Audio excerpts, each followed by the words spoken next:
마태복음 6장 9절에서 13절 보겠습니다. 그러므로 너희는 이렇게 기도하라. 하늘에 계신 우리 아버지여, 이름이 거룩히 여김을 받으시오며 나라가 임하시며 뜻이 하늘에서 이루어진 것 같이 땅에서도 이루어지이다. 오늘 우리에게 일용할 양식을 주시옵고 우리가 우리에게 죄 지은 자를 사하여 준 것 같이 우리 죄를 사하여 주시옵고 우리를 시험에 들게 하지 마시옵고 다만 악에서 구하옵소서. 아멘.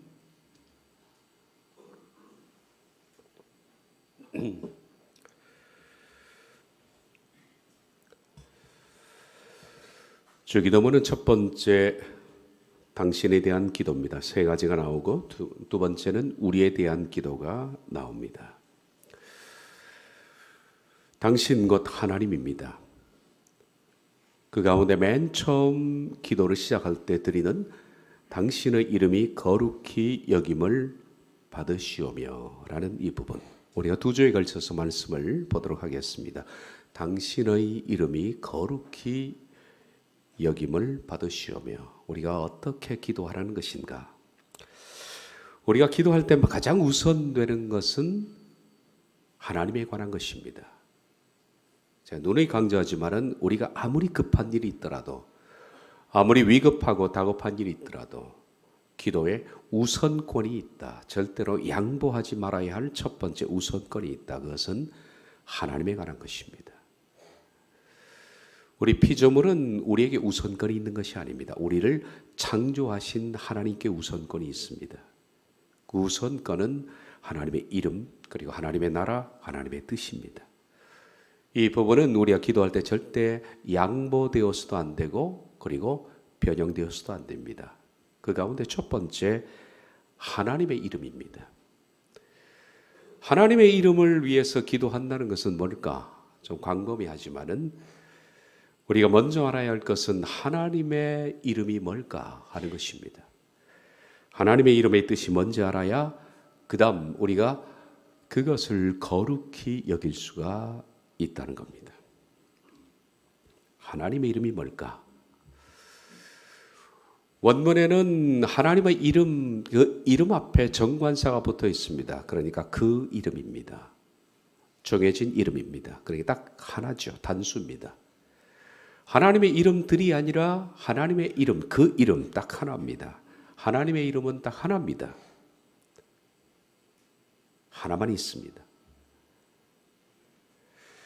우리가 유대인들에게 배워야 할 여러 가지 귀중한 것들도 있습니다. 우리가 유대인들 그러면 하나님을 배교하고 떠났던 유대 종교인들이라고 생각하지만 그래도 우리가 그들에게 배울 귀중한 자산들이 있습니다. 그 중에 하나가 하나님의 이름에 대한 그들의 태도, 이런 것들을 정말 배워야 합니다.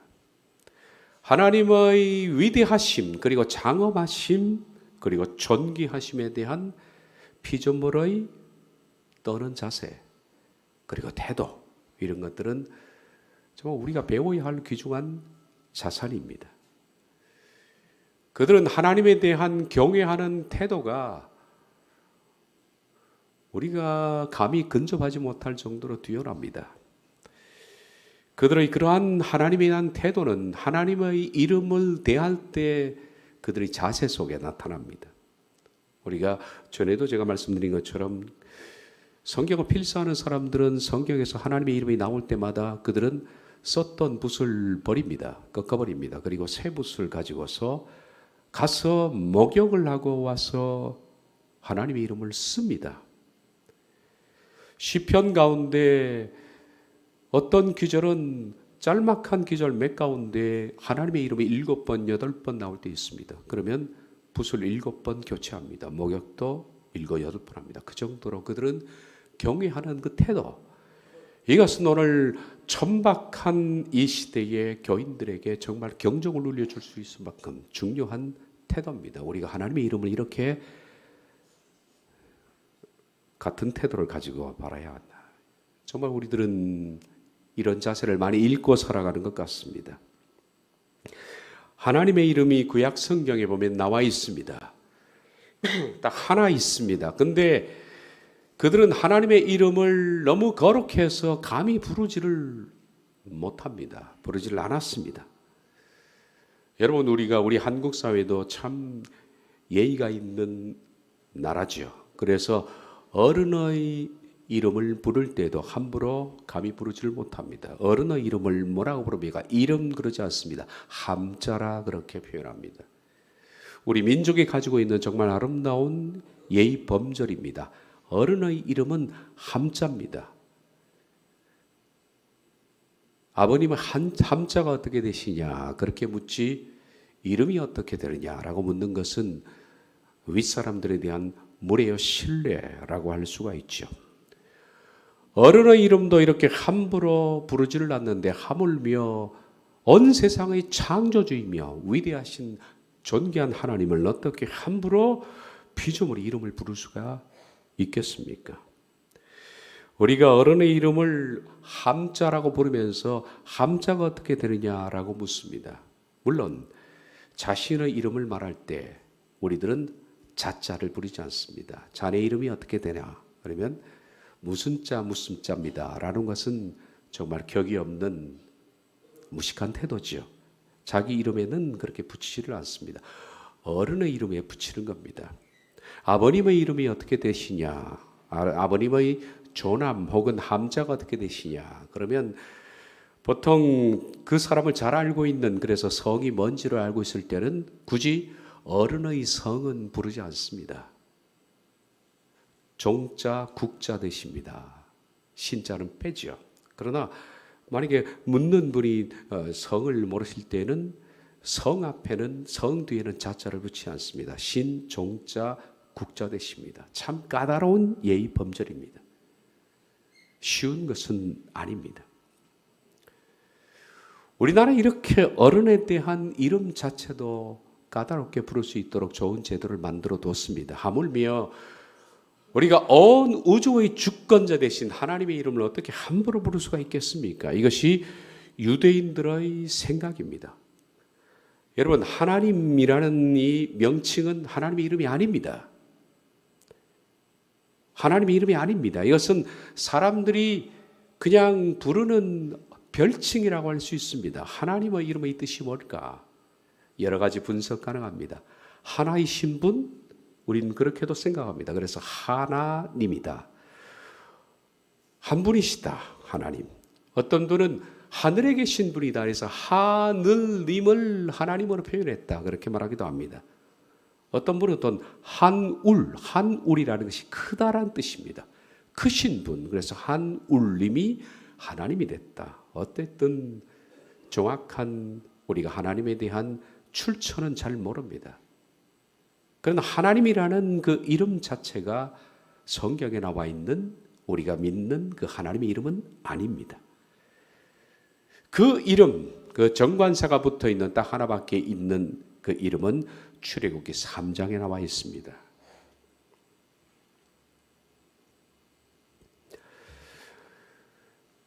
모세가 하나님께 아뢰되 내가 이스라엘 자손에게 가서 이르기를 너희의 조상의 하나님이 나를 너희에게 보냈다면 그들이 내게 묻기를 그의 이름이 무엇이냐 하리니 내가 무엇이라고 그들에게 말하리이까.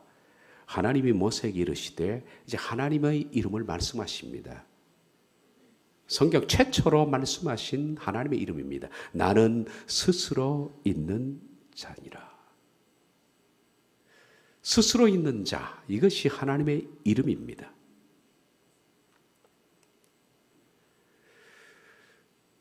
이 세상 모든 만물은 스스로 있는 것이 아무것도 없습니다.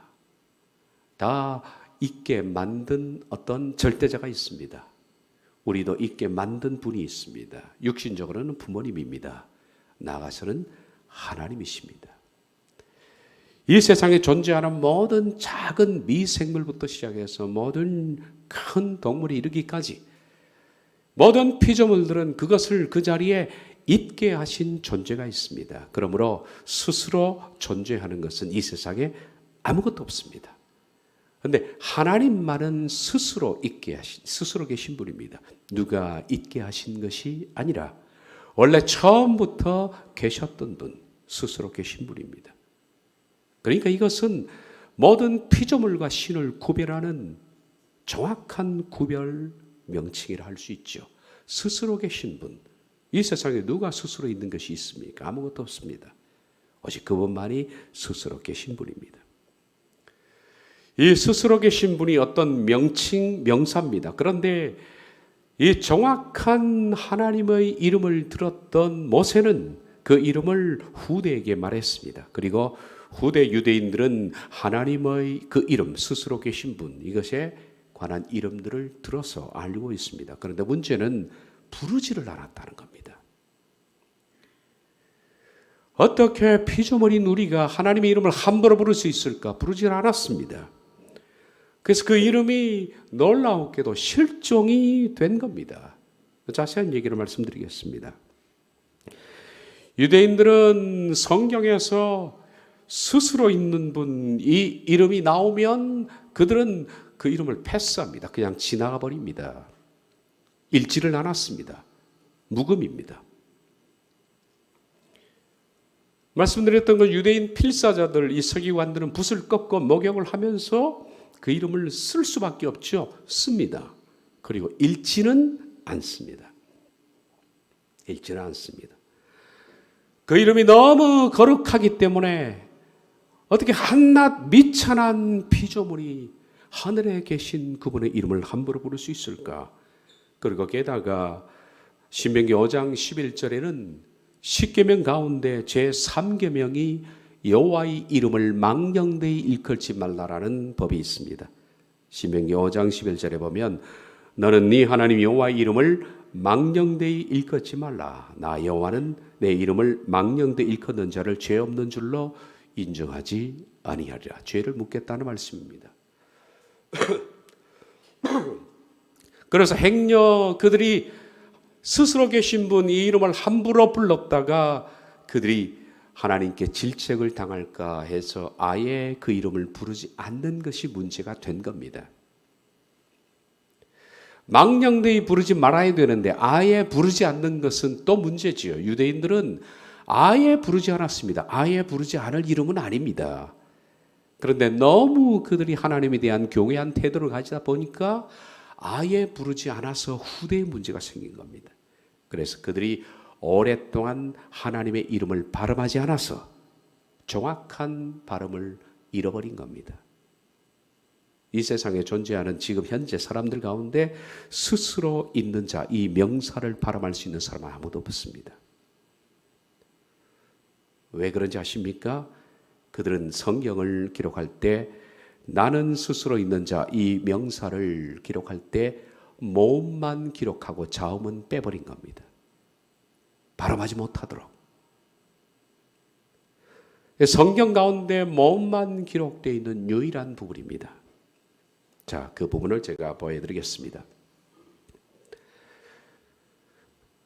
히브리어는 좌측부터 있습니다. 왼쪽부터 읽는 겁니다.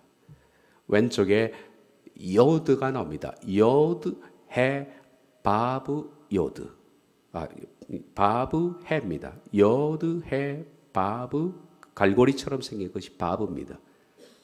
맨 끝에 있는 것이 해입니다. 이게 다 뭡니까? 모음입니다. 모음.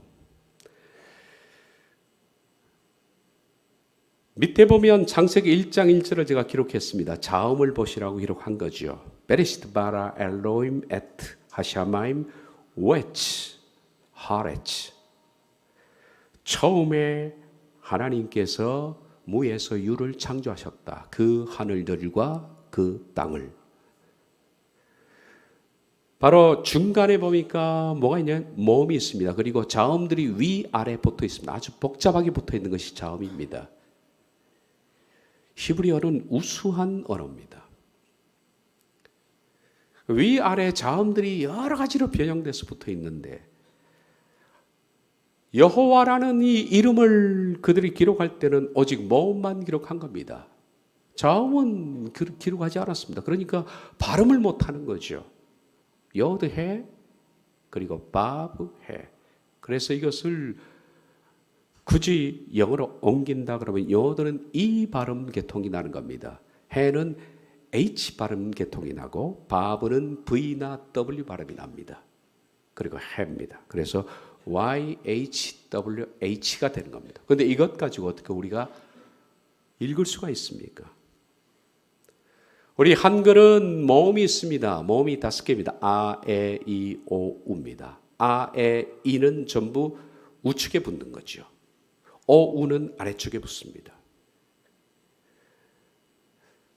자음이 있고 자음 옆에 모음이 우측에 붙든지 아래쪽에 붙습니다. 그렇게 해서 발음을 형성합니다. 그럼 어떻게 자음 가지고만 모음을 뗀 식인데 자음을 가지고 어떻게 발음할 수 있습니까? 신종국의 시읒, 지읒, 기읒 가지고 신종국 발음을 할 수 없지 않습니까? 이것 가지고 만들 수 있는 언어들은 무수히 많습니다. 손도 되고 사도 되고 많이 있습니다. 그런데 그들은 시읒, 지읒, 기읒만 적은 것입니다. 이것 가지고 학자들이 연구를 많이 했습니다. 도대체 하나님의 이름 스스로 있는 분, 이것을 만들 수 있는 명사가 어떻게 될까? 연구하고 연구해서 그들이 압축한 것이 몇 가지가 있습니다. 그것이 여호바, 예호바 혹은 여호바, 야훼, 야하웨, 그리고 예수와, 예수와는 여호수아요, 그리고 예수라는 이름과 같은 겁니다. 이런 여러 가지로 발음이 됩니다. 예호바, 예오바, 그리고 야훼, 야하웨, 그리고 예수와. 그러나 정확하게 어떤 발음이 나는지는 추정만 될 뿐이지 지금까지도 아는 사람은 없습니다. 물론 구약시대 유대인들은 정확하게 스스로 계신 분의 이름을 알았을 겁니다. 이 이름은 아무도 부르지 못했지만 딱 한 번, 1년에 한 번 부를 수 있는 사람이 있었습니다. 그가 누구냐? 대제사장입니다. 대제사장만이 1년에 한 번 제사장 가운데에서 선출을 받아서 그가 모든 제사를 드리고 마지막 성소에, 지성소에 들어갑니다. 지성소에 들어가서 한 번 딱 부르는 이름, 그것이 바로 스스로 계신 분입니다. 그 외에는 누구도 부르지를 않았습니다. 그러나 누구도 부르지 않았지만 그 이름은 전부 알고는 있습니다. 입으로 발음은 되지 않았지만 전부 그들은 듣고 알고는 있습니다. 언제까지 알고 있었느냐? 예수님 때까지 알고 있었던 것으로 추정이 됩니다. 그런데 하나님의 이름을 망령되이 부르지 말라라는 십계명 가운데 3계명 때문에 하나님의 이름 자체를 아예 부르지 않는 이런 것으로 해석한 종교 지도자들 때문에 그들은 발음하지 않았고, 그리고 예수님 이후에 이전에 살았던 알았던 사람들이 전부 사망하면서 그 이름 자체는 현대까지 퀘션 마크로, 미스테리로 잊혀지고 말았습니다. 천국 가면 우리가 정확한 발음을 알게 될 겁니다. 그러나 그 이름의 정확한 발음은 잃어버렸지만은 그 뜻은 남아 있습니다. 그 뜻은 나는 스스로 있는 자니라라는 뜻입니다. 어떻게 발음이 될지 우리가 하나님의 나라에 가면 그 이름을 정확하게 발음할 수가 있을 겁니다. 그러면 구약 성경에 나오는 하나님의 이름은 많이 있습니다.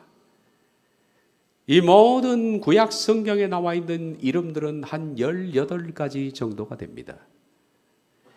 18가지 정도 되는 이 이름들은 전부 하나님의 이름이 아닙니다. 별명입니다.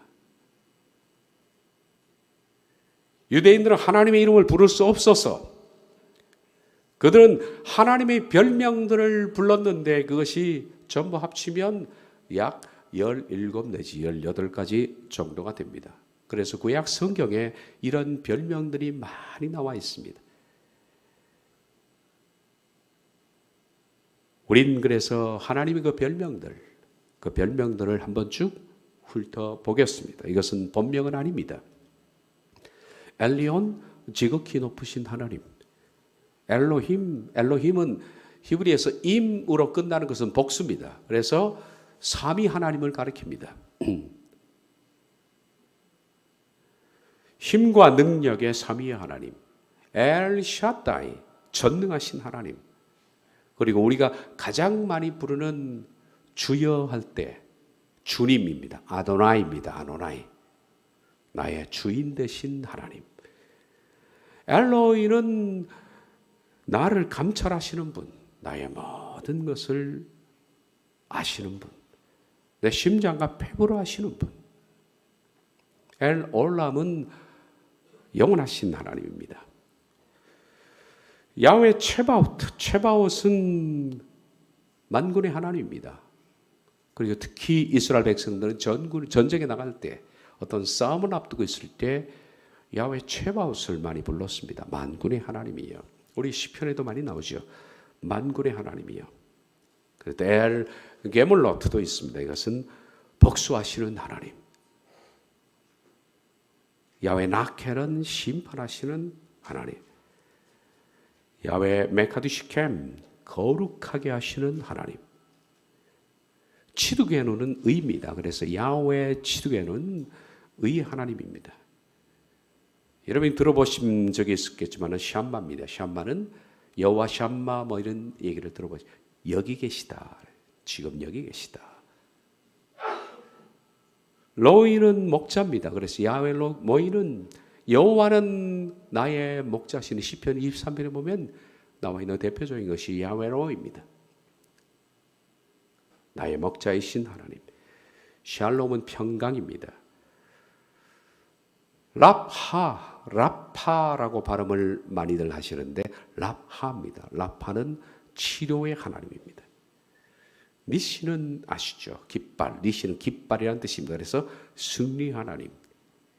이레는 준비입니다. 그래서 야훼 이레는 준비하시는 하나님. 이렇게 부릅니다. 그렇다면 우리가 맨 처음 기도할 때 하나님의 번명 포함해서 분명 유대인들은 하나님의 번명을 발음하지 않는 것은 문제입니다.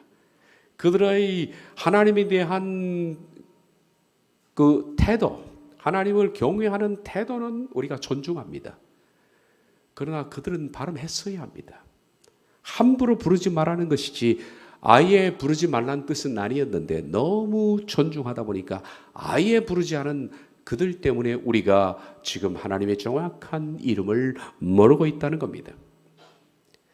그러면 하나님의 이름은 딱 그 이름 하나지만 하나님의 별명을 포함해서 다 이름이라고 볼 수 있습니다만은 나는 스스로 있는 자니라 라는 것으로 시작해서 하나님의 별명까지 한 20개 되는 그 하나님의 이름들을 우리가 주기도문에서 주님이 가르치기를 여호와의 이름이 하나님의 이름이 거룩히 여김을 받으시옵고 라고 기도하라 그랬습니다. 그럼 어떻게 기도하라는 것인가 이걸? 어떻게?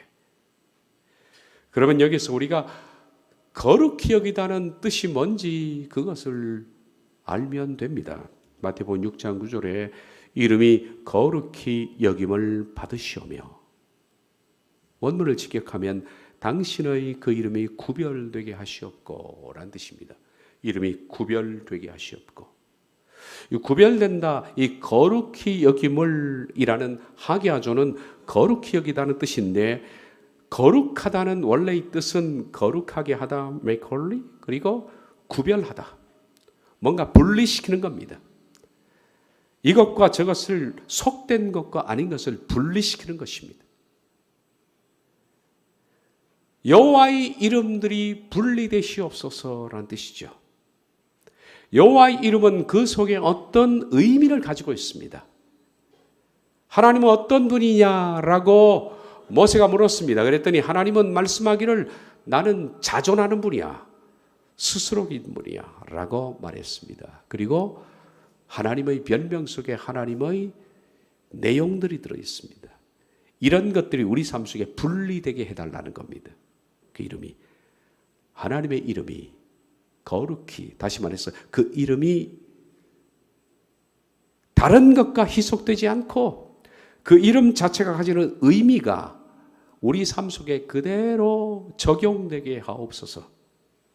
자, 그렇다면 이 선언은 곧 하나님의 이름대로 우리가 그대로 그 의미대로 살겠다는 선언과 같은 것입니다. 자, 먼저는 하나님의 이름이 뭡니까? 스스로 있는 자입니다. 그 이름이 거룩히 여김을 받는다는 것은 항상 하나님은 자존하신 분입니다. 그분은 자존자임을 우리가 삶 속에 잊지 말아야 한다. 그리고 이제 하나님의 별명들입니다. 이것이 구별되게 해달라는 것은 하나님이 이런 분이시니까 나도 내 삶 속에 이렇게 구별된 삶을 살겠습니다라는 선언입니다. 엘리온, 지극히 높으신 하나님, 그분은 인간이 범접할 수 없는 위대하신 분입니다. 지극히 높으신 분입니다. 우리가 엘리온을 부를 때 이름이 거룩히 여김을 받으시옵고라는 부분은 우리 삶 속에 가장 높은 분을 우리가 인정하고 존중하고 그것을 삶 속에 가장 중심에 놓고 살려는 내 의식의 전환이 없이는 거룩히 여김을 받으시옵소서라는 기도는 아무 의미가 없다라는 겁니다. 과연 나는 내 삶 속에 그분을 가장 높은 분으로 그 위치에 두고 살고 있는가? 자, 우린 가정에 들어가서 어른이 계시면 항상 어른 눈치를 봅니다. 왜? 높으신 분이기 때문에. 어른 앞에서는 함부로 싸움도 하지 못합니다. 말다툼, 요즘 버릇이 없으니까 어른 두고도 말다툼을 하고 막 그러지만은 어디 감히 어른이 계신데 부모님 앞에서 자녀들이 말다툼을 합니까? 그리고 표정 하나, 행동 하나, 말투 하나도 우린 옛날에 조심했습니다. 어른이 계시니까. 저는 엘리온이라는 이름이 지극히 거룩히 여김을 받는다라는 이 뜻 속에 담겨있는 삶을 사는 사람들은 항상 그런 태도를 견지하고 있다고 생각합니다. 그분은 높으신 분입니다. 그분 앞에 우리가 서 있는 거예요. 그분의 사는 거예요. 그분 앞에서 우리가 어떻게 망령되이 말을 할 수 있고 어떻게 한숨을 쉴 수 있고 어떻게 다툴 수가 있습니까? 가장 높은 분이 지금 계신데 그 의식 그리고 그 사고의 전환 그리고 삶의 태도 이런 것들이 바로 하나님의 이름을 거룩히 여김을 받게 해달라는 기도입니다. 엘로힘 마찬가지입니다. 엘 샤다이 전능하신 하나님. 저희들은 하나님의 그 전능하심을 잊고 살 때가 참 많습니다.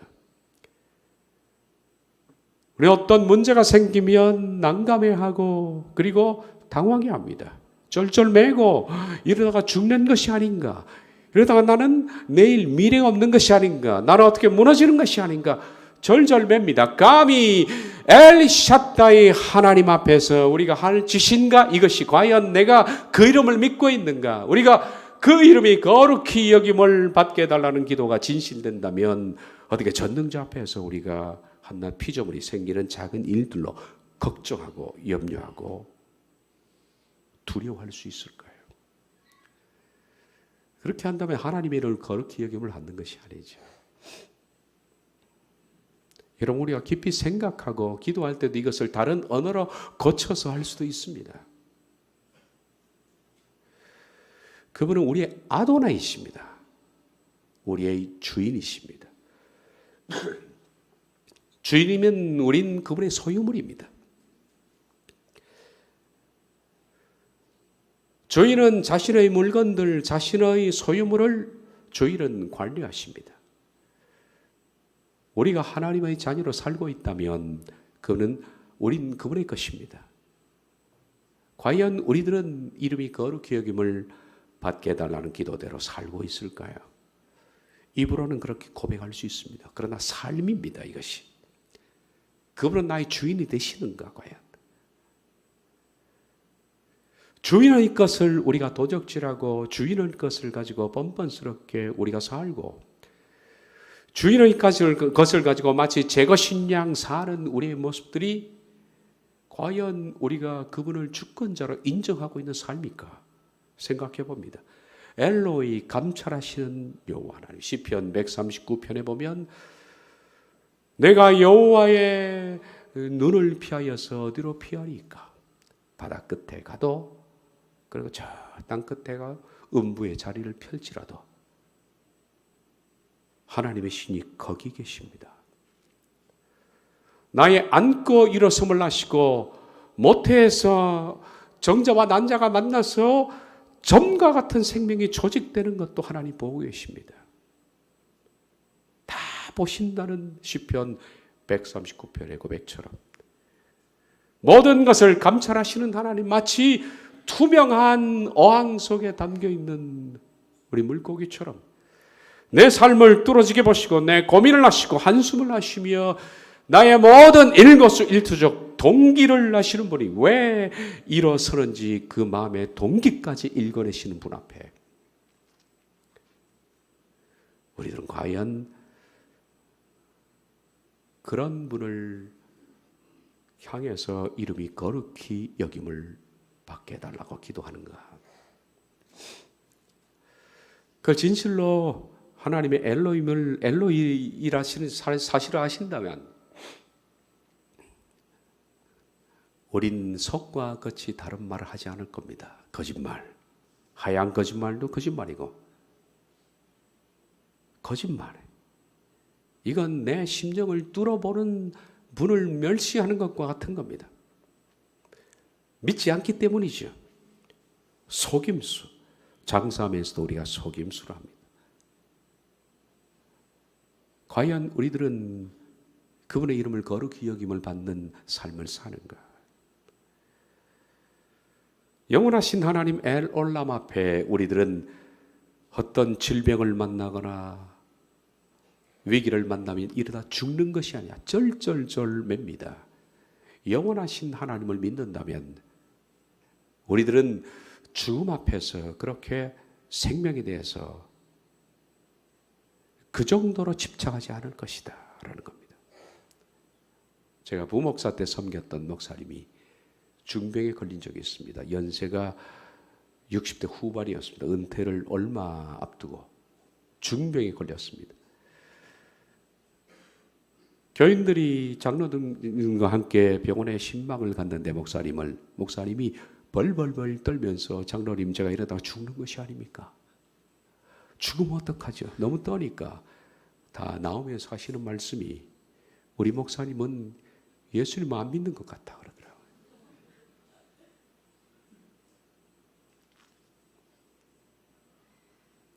과연 우리는 어떻습니까?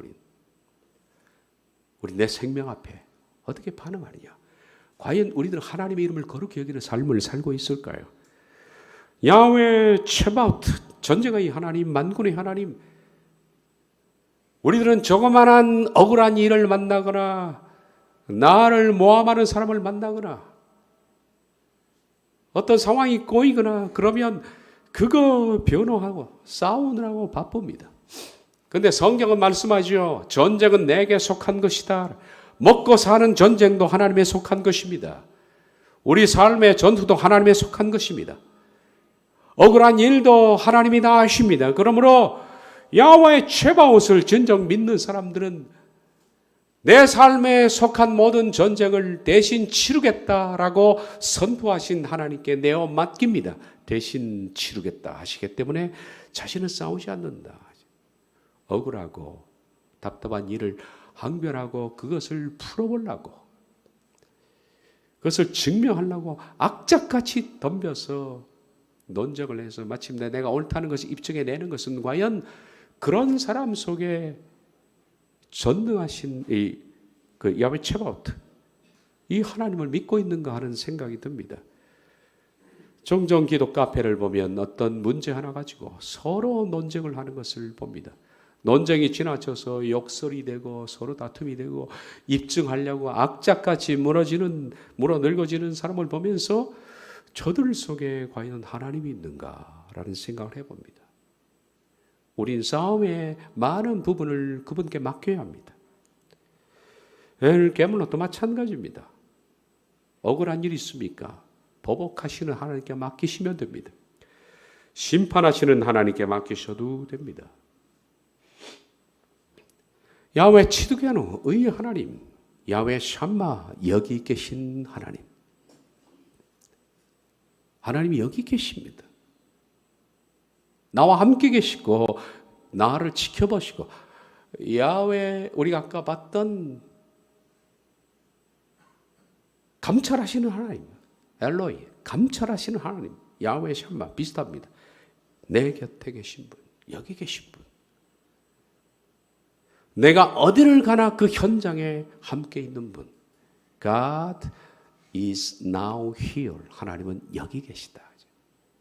이 유명한 단어가 아우슈비츠 수용소 가스실 벽면에 기록된 글입니다. 2차 전쟁이 끝나고 연합군이 독일의 아우슈비츠의 가스실에 들어갔습니다. 한쪽 벽면에 가스를 마시면서 죽어갔던 유대인들이 손가락에 피를 내서 마지막 쓰고 죽어간 글 God is now here. 어떻게 그럴 수가 있을까? 이 현장 속에도 하나님이 지금 함께 있다라는 거예요. 내가 가스를 맞고 죽는 이 순간에도 하나님 나와 함께 있다. 이것이 바로 여호와의 이름을 거룩히 여기는 삶의 자세입니다. 말만 우리가 단순하게 하나님의 이름을 거룩히 여김을 받게 해 주시옵소서라는 그 기도는 누구나 할 수 있습니다. 문제는 이것이 기도가 아니라 삶입니다. 기도는 그 삶입니다. 삶이 빠진 기도는 궤변입니다. 그것은 말장난일 뿐입니다. 우리가 여호와의 이름을 거룩히 여김을 받게 해달라는 그 기도는 그렇게 살라는 얘기입니다. 하나님의 이름에 합당한 그 의미를 가지고 살라는 거죠. 야훼 샴마 지금 내 곁에 계시다. 나와 함께 계시다. 내 인생의 죽음의 순간에도 나와 함께 계시다. 답답하고 억울한 상황 속에 하나님이 내 곁에 계시다. 이 신앙말입니다. 야훼 엘로이 여호와는 나의 목자시니 유명한 다윗의 고백입니다. 목자는 목동을 보호합니다. 생명을 걸고 목동은 양들을 보호합니다. 생명을 걸고 양을 지킵니다. 야훼 엘로이 하나님. 우린 과연 야훼 엘로이를 부를 삶을 살고 있을까? 그분은 나의 목자이십니다. 여호와는 나의 목자시니 내가 부족함이 없으리로다. 부족함을 느끼지 않는 그가 나를 푸른 초장에 누이시고 쉴 만한 물가로 인도하시는도다. 내 영혼을 소생시키시고 자기 이름을 위하여 의의 길로 인도하시는도다. 내가 사망의 음침한 골짜기로 다닐지라도 어떤 상해를 두려워하지 않을 것은 주께서 나와 함께 하시기 때문이다. 주께서 내 원수의 목전에서 아주 큰 테이블 만찬을 차려주시니 나의 평생의 선하심과 인자심이 영원히 나를 따르니 내가 주의 집에 영원히 거하겠습니다. 이것이 야훼 엘로이입니다. 이것을 믿는 사람이 바로 여호와 이름을 거룩히 여김을 받게 달라는 기도를 삶으로 살아내는 사람입니다. 야훼 샬롬 평강입니다. 평강이 없는 사람은 거지입니다. 많이 가지고 있어도 그것은 거지일 뿐입니다. 돈 많은 거지에 불과합니다. 많이 가지고 그냥 불안해서 미래가 불안해서 벌벌 떨고 죽음이 두려워서 벌벌 떨고 아까워서 떨고 이런 사람들은 심리적 고아라 그렇게 부릅니다. 심리적 고아, 심리적 거지입니다. 사람은 소유물이 많고 적음에 따라서 마음의 평안이 있는 것이 아닙니다. 평안은 다른 문제입니다. 그러나 이 샬롬을 가진 사람은 어떤 일을 당해도 마음속에 평화가 있습니다. 샬롬을 가진 사람은 심리적 부자라 그렇게 부릅니다. 평강의 하나님. 과연 우리들은 평강한가? 라파, 치료, 내게 승리를 주시는 그리고 나의 미래에 어떤 일을 위해서 준비해 나가시는 하나님, 이레의 하나님. 여호와 이레의 하나님은 지금 현재 내게 질병을 주신 것도 이를 통해서 미래를 준비하기 위한 것이다. 저는 어렸을 때 몸이 굉장히 안 좋았습니다. 근데 그조차도 하나님이 이용하셔서 저희가 몸이 건강했고 그랬으면 결코 성경을 붙들고 책상에 앉아 있지 않았을 겁니다. 밖으로 뛰쳐나가서 이 정열을 발산했을 것인데 몸이 약해서 못하다 보니까 제가 있을 수 있는 유일한 장소가 책상이었습니다. 성경을 읽게 되고 성경을 연구하게 되고 제게는 몸 아픈 것이 하나님의 일이었습니다. 준비였다. 여호와 일에. 여러분에게도 지금 당장 보기에 힘들고 어려운 상황들이 많이 있습니다. 근데 이 상황은 미래에 야훼 니시 승리를 주기 위한 하나님의 준비였다는 사실을 잊지 말아야 합니다. 이걸 믿는 사람들은 여호와 이름을 거룩히 여김을 받게 해달라는 기도를 살고 있는 사람들입니다. 여러분, 우리가 과연 이런 삶을 살아낼 때 이대로 이 하나님의 의미, 이 이름의 의미대로 살 때 우리들은 비로소 여호와의 이름이 하나님의 이름이 거룩히 여김을 받게 해 주옵소서라는 그 기도를 진실로 드리는 사람입니다. 그리고 우리가 이 기도를 할 때 하나님의 이름이 거룩히 여김을 받게 해달라는 이 기도를 할 때 이런 내용을 가지고 기도하면 됩니다. 하나님 제게 평강을 주십시오. 하나님의 샬롬을 배우기. 여호와는 나의 목자이십니다. 나를 이끌어 주십시오. 이런 것도 다 여호와 이름이 거룩히 여김을 받게 해달라는 그 기도 속에 포함되는 겁니다. 여러분, 포함되는 거예요. 마지막으로 제가 전번에 한번 소개했던 우루과이의 한 교회당 벽면에 쓰여진 주기도문 변형 내용을 소개한 적이 있을 겁니다. 하늘에 계신 하지 마라 라는 기도입니다. 하늘에 계신 하지 마라. 제가 소개하면서 그런 얘기를 얘기한 적이 있습니다. 주기도문에 관한 많은 이 세상의 주석들이 있지만은 이 글처럼 탁월한 주석은 없다. 가장 짧으면서 가장 긴 모든 주석을 압도하는 가장 강렬한 기도문이다. 아주 긴 여운을 가지고 있다. 그렇게 소개했습니다. 하늘에 계신 하지 마라. 세상 일에만 빠져 있으면서 우리 하지 마라. 너 혼자만 생각하며 살아가면서 아버지 하지 마라. 알될 딸로서 살지도 않으면서 이름이 거룩히 여김을 받으시오며 하지 마라. 자기 이름을 빛내기 위해서 안간힘을 쓰면서 아버지의 나라가 오심이 하지 마라. 물질 만능의 나라를 원하면서 아버지의 뜻이 하늘에서와 같이 땅에서 이루어지소서 하지 마라. 내 뜻대로 되기를 기도하면서 오늘 우리에게 일용할 양식을 주시고 하지 마라. 죽을 때까지 먹을 것을 쌓아두려고 하면서 우리가 우리에게 죄 지은 자를 사하여 준 것까지 우리 죄를 사하여 주시옵고 하지 마라. 누구에겐가 아직도 앙심을 품고 있으면서 우리를 시험에 들게 하지 마시옵고 하지 마라. 죄 지을 기회를 찾아다니면서 악에서 구하소서 하지 마라. 아무런 양심의 소리를 듣지 않으면서 아멘 하지 마라. 주님의 기도를 진정 나의 기도로 바치지 않으면서 제가 하고 싶은 말은 이 속에 다 포함되어 있는 것으로 생각됩니다. 하늘에 계신 우리 아버지여, 이름이 거룩히 여김을 받으시옵고. 다음 시간에도 이 내용을 좀 더 한 주 더 보겠습니다. 기도하겠습니다.